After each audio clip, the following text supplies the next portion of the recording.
do? I can try to tense these three-dimensional structures, yeah? Cut it up and across, and two muscles to down. Generally, guys, the distance between them near the 2.5, 3 centimeters, not more. And that is elastic structures. I can make this tangent. That is not hard. That is the distance which I will tense.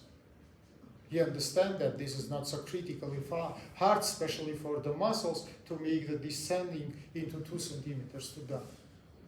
But unfortunately, here can be one problem. If I will immediately connect it muscles with a panevros, usually the scar will be not so strong. Because that is not the homogeneous structures, that is the heterogeneous structures. Let's say there are some techniques, for example, such kind of technique. Insert the needle through all these three layers with the thread, but remove it please only from the first layer. And finally apply by the same needle the suture to the inguinal ligament. Of course you will do it not once, but along of all these inguinal ligaments. From up to down or from down to up. Is it understandable? What will be happen finally if you will tense this suture? Your inguinal ligament and external oblique aponeuros will be sutured to each other. These two muscles will be descended, but finally will not be connected with inguinal ligament. And finally, lower flap, you will sutures with the upper flap, and you will make duplications. Then you cut one structure, and after connect them side to side, you form the duplication. Now, instead of one layer in front of spermatic cord, I have not two complete, two incomplete, and two complete. 4 layers. Of course, I make the stronger anterior wall. If I will do the same, but behind now of the spermatic cord, it will be posterior wall, plastical reconstruction. And for direct hernia also, I will not forget it to insert in my suture, also transverse fissure. And again, I remove it only from the first layer. Let's say I take it here, and I remove from the layer. So I insert it inside of the suture, also this cutted transverse fissure, to make the restoration of it. Is it understandable for you? Because I think it is not hard. Of course, again, I tell you, as you can see in this picture, I must do it along of all our canal. Because all canal is weak. A little bit about the alloplastical. Alloplastical reconstruction mesh technique, usually we do it in posterior wall. Why? Because in posterior wall it is much more logical to perform, guys. Because anterior wall is more, we can say, dilated, and anterior wall is more fluctuated, movable. Posterior wall is much more shorter, and it is much more, we can say, dense. Because anterior wall, again I say, due to the movements of the press, what is it? Yeah, muscles, aponeurosis, that is movable structures. Posterior wall doesn't have this elasticity, it doesn't have muscular fibers. Let's say we will have much more protection if we will make the stronger of the posterior wall. Now, what should I do? Suturing again from upwards with the muscles, from downwards with the inguinal ligament, but I will put it behind of the spermatic cord. I say behind of spermatic cord or round ligament, I will have good protection. And it will prevent formation of the future hernias. I think it's not so hard. Okay, if you understand it, now immediately let's go to the last compartment because my time is critically short. And let's speak about, don't write anything, by the way, just listen, read everything is written. Retroperitoneal space. Now, attract please your attention into two now colors, green and red. By green color, you can see the peritoneum is mentioned, which is covered posterior wall of the peritoneal. By the way, guys, primary, you must recognize the picture. Now, sometimes, unfortunately, you don't understand which picture is it, which level is it, and that's how all my explanations become ununderstood. This is the cross section in the level of the second lumbar vertebra. That's how you look from up to down. Anterior compartments is removed from peritoneal cavity, only ascending and descending column you can see.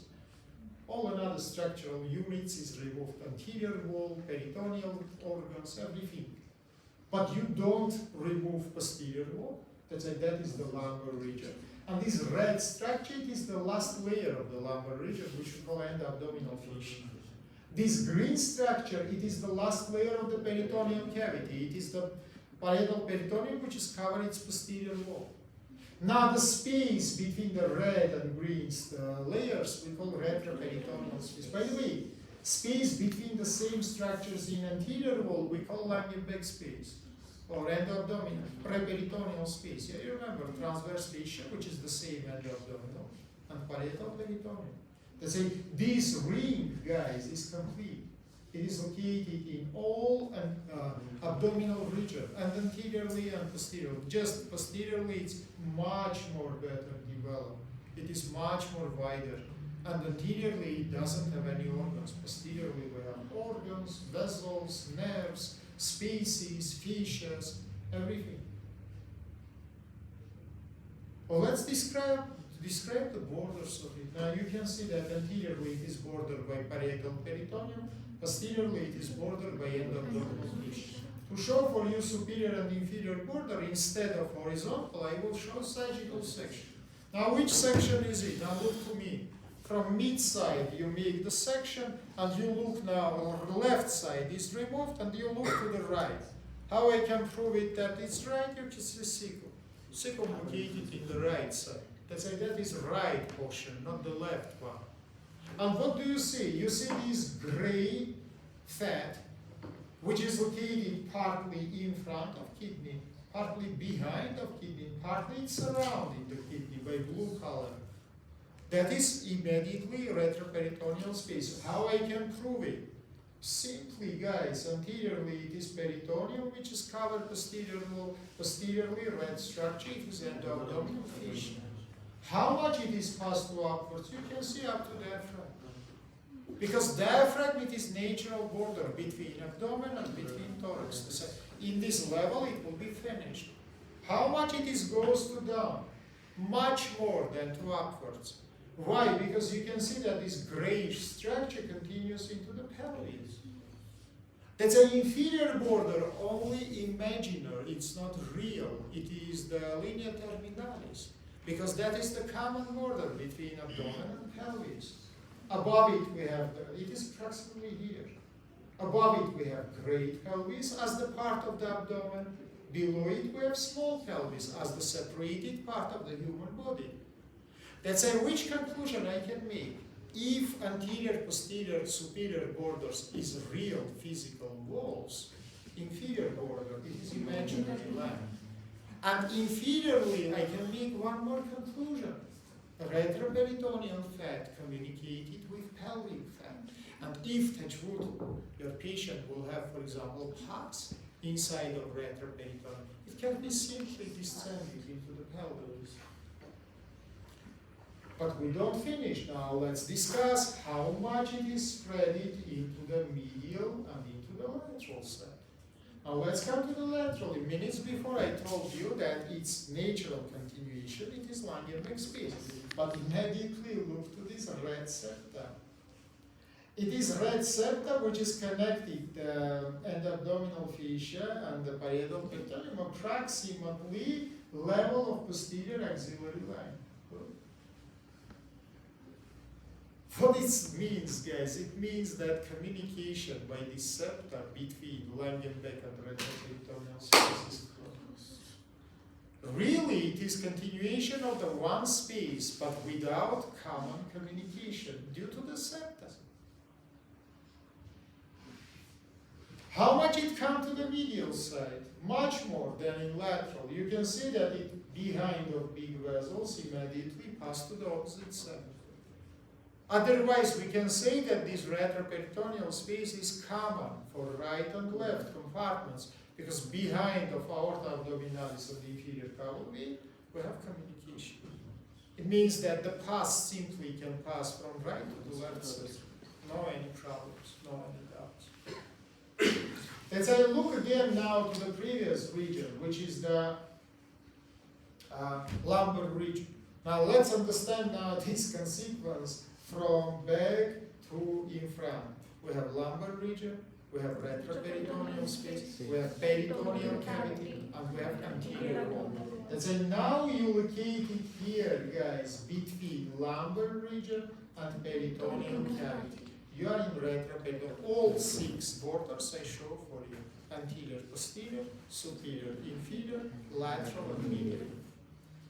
Now, what we will discuss here, we will start from fascias and interfacial spaces. By the way, organs I will not give you. Why? Because during urology, gastroenterology, all these organs inside of the structural units, you will study.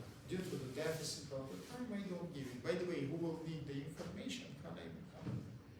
Fascias. You have 5 fascias here. And first I give you, it is end-abdominal. End-abdominal fascia, it is deep layer of proper fascia.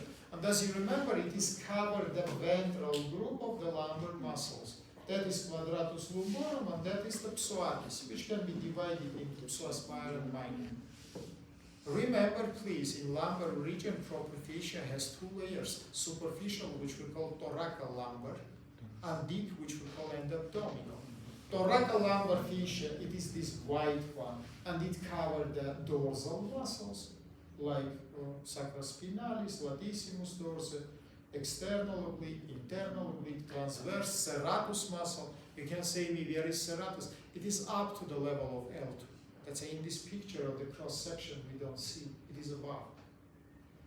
But anyhow, all these muscles covered by white structure. Yeah, in this picture it is thoracolumbar fascia.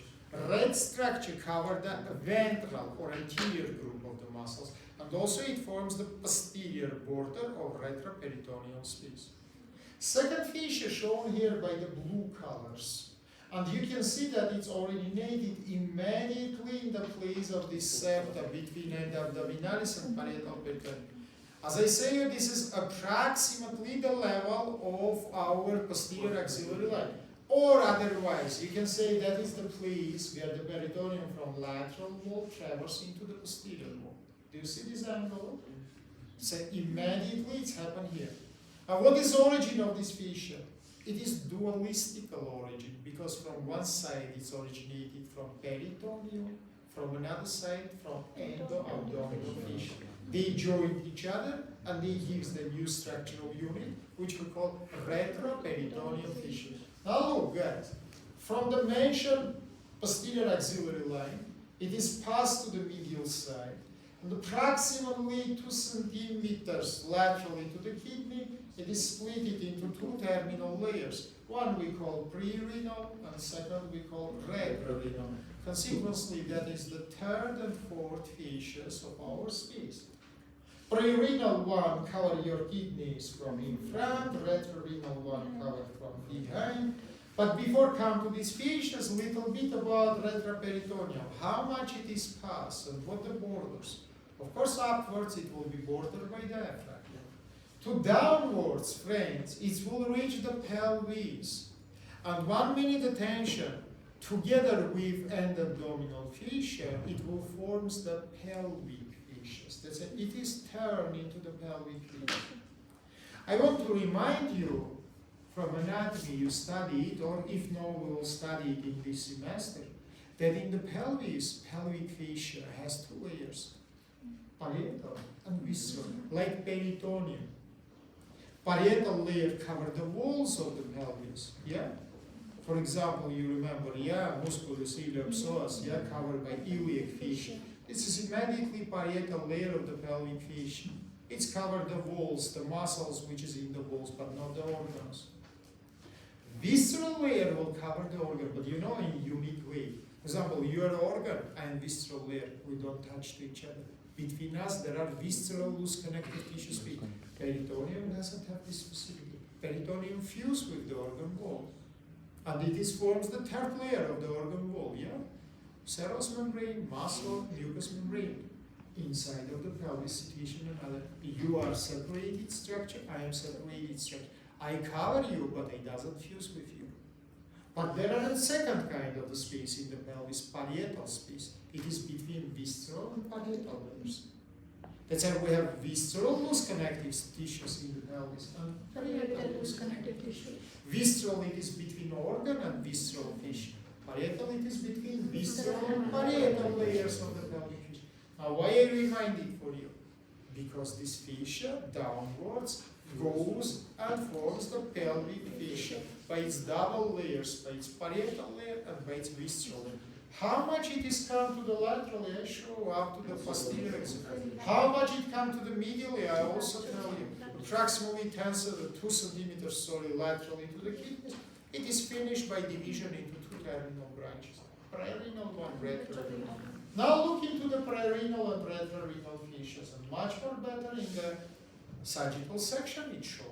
Now one is covered 3 structures from up to down. It is suprarenal gland, kidney, and the ureter. And same from backside the retrorenal one. Again suprarenal gland, again the kidney, and again the ureter. By the way, in the level of the ureter we rename it and we call it pre and retroureteric fascia.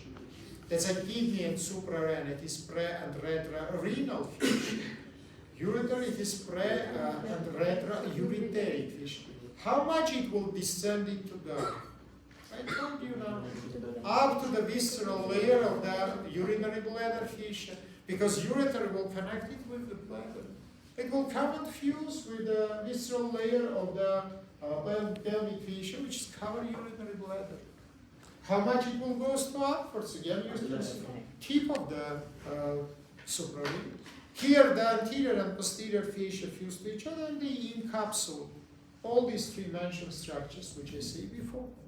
How much it is spread to the lateral side, you know very well, 2 centimeters laterally to the kidneys. Here, these double layers fuse to each other, or single layer is split into 2. That is same. Tell how you want. How much they pass to the medial side? Differently, guys. Prerenal one, minute tension without interruption, continues to the opposite side. Can I say the same for retrorenal? No. You can see it is common fused with adventitia of biggest vessels. By the way, the left to midline you have aorta abdominalis, right to midline you have inferior cavity. Approximately up to the level of L4, here we have bifurcation of them. Bifurcation of aorta into 2 common iliac and vice versa, formation of inferior caval vein by 2 common iliac. What is happened with these fascias, I completely described for you. That's why this is third and fourth. What is the 5th fascia? 5th fascia you can see here by green interrupted line. And why it's drawn by the green? Simply because embryologically, it is originated from peritoneum. What is happened now? First of all, what the name? We call it retrocolic fascia. Retrocolic fascia. That's a, retrocolic fascia, or otherwise by the author, we call it the Toldi fascia. Italian surgeon who is firstly described it, Toldi. Now look please here, where it is located? Behind of ascending and behind of descending column. I want to remind you a little bit embryology. As you remember, primary, this intestine, hold it, please. This intestine is intraperitoneal. It means it is covered from all the sides, and it has mesentery. Thank you very much. What does it mean, the mesentery? 100 times I show. I'm very sorry. I will show it in my white coat. Now, she is posterior wall, or she is some organ. I am posterior wall. Behind of my peritoneum, I have the biggest sources of vessels and nerves, which I show, yeah? Aorta, inferior caval vein, plexus celiacus, sympathetical nerves. Somehow I must deliver these structures to our friend, because she must have arterial supplement, venous drainage, and innervation. How I can do it? I will form the duplication from my peritoneum, which will connect me with the necessary organ. This duplication we will call or ligament or just mesentery. Now from this duplication, by my fingers, I will show the vessels and nerves, yeah, from the retroperitoneal space, because all sources of supplement and innervation located here, again I tell you. They will achieve the final destination and will make the supplement of the structure. That's it. in the embryonal time of the life, these two structures, which you see in the picture, yeah, ascending and descending colon, they presented like intraperitoneal. From anatomy, you remember, yeah, that there are three types of the coverage: intra, meso, and extra. Intra from all sides, meso from three sides. Mean, if I will be some organ and will be attached to the posterior wall, I will make the model of mesoperitoneal structure. I cover from anterior and from two sides, but from back no. Then the peritoneum pass to the wall. Extraperitoneal cover only from one side. By the way, or from in front or from above. If from in front, it is in retroperitoneal space. If from above, it is in pelvis. Do you understand me? Super. That's what is happened with these two parts of intestine. During embryological development, they touch to the posterior wall and they lose this tail, mesentery. And the remnant of this mesentery forms this greenish rapid line, which we call retroperitoneal or retrocolic fascia. Is it understandable for you? Super. Continuation. Of course, guys, if it is behind of ascending and descending in the level of transverse upwards, it will be finished. Downwards in right side will be second level, left side second.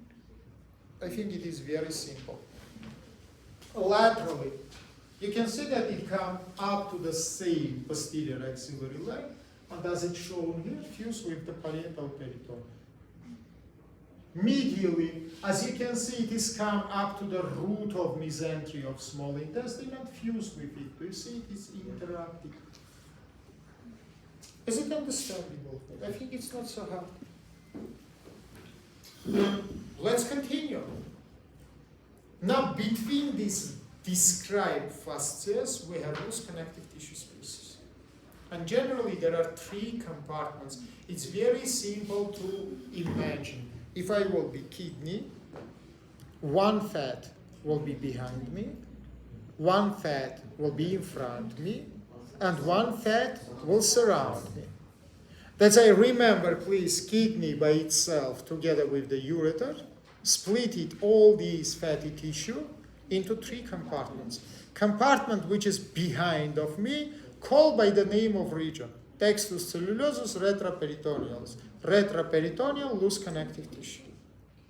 Part which is in front of me, we call paracolon, because it is a surrounded posterior part of the ascending and descending colon. Part which is surrounded me, we call paranephron.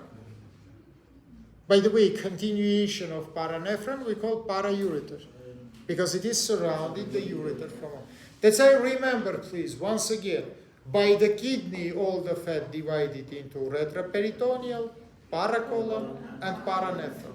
Now, little bit about the borders and about compartments. Let's start from the posterior part, because it is the most developed, and I can prove it in this picture.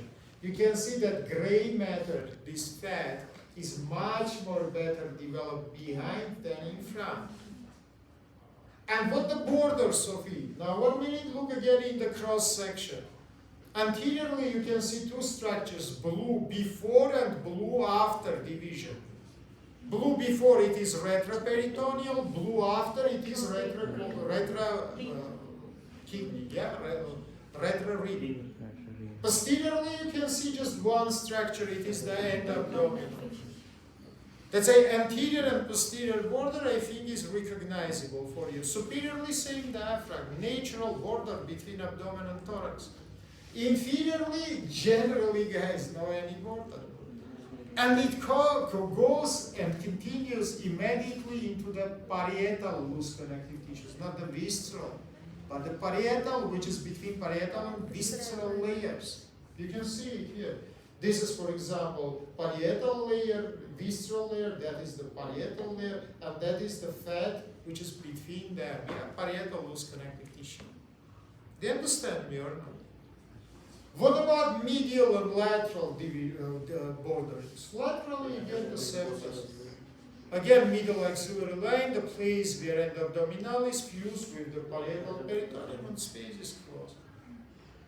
Medially, friends, 1 minute attention to me, behind of big vessels, as I told you before, we have communication. Let's come to compartment number 2, which is the paranephron. As I told you before, guys, that is located not only in the level of kidney, but from up to down, suprarenal, kidney, and urine.